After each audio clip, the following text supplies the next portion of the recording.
পৌরসভায় যান, স্যারের স্মরণ সভা আছে।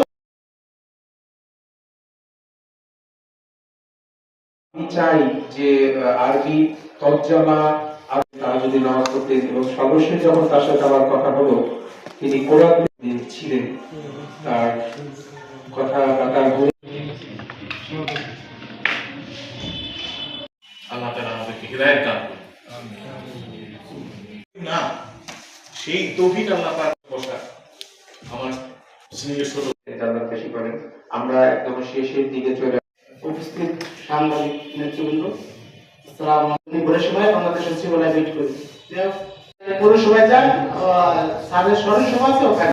সাথে আমি বলবো আজকে যে আমরা উপস্থিতি, আজকে তার সবসময় আমরা আসবো।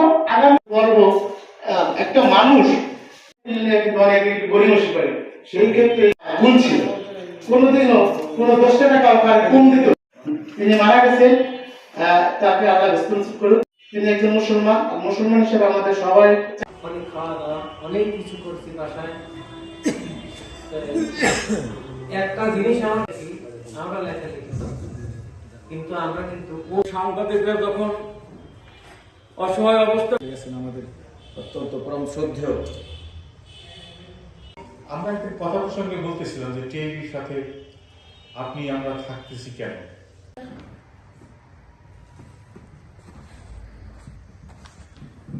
ইচ্ছা তাকে সাংবাদিকরা যখন অসহায় অবস্থায় পড়ে যায়, চিকিৎসাধীন অবস্থায় পড়ে যায়, বিছানায় পড়ে যায়, বিভিন্ন সময় অনেকের অনেক উপকার হয়। সেই সময়টা যদি একটু দেখা হয়, আর্থিকভাবে যদি প্রয়োজন হয় কিছু করার জন্য, সেটা করে না অনেক সাংবাদিক। এই কথাটা বেল্লা রেজবি আমাদের অত্যন্ত পরম শ্রদ্ধেয়,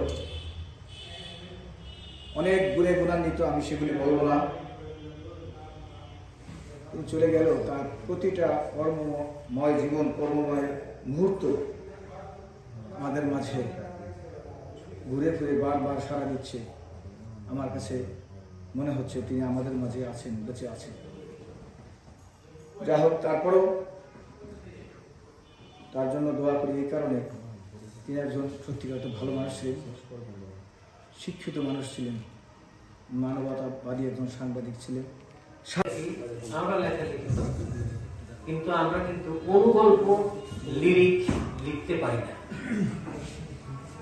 স্যারে কিন্তু এগুলো সৃষ্টি করে রেখে গেছে, সেগুলো হয়তো সংরক্ষণ করবেন তার পরিবার, তার পরিবারের সকলেই এখানে আছেন, ছেলে মেয়ে, স্ত্রী।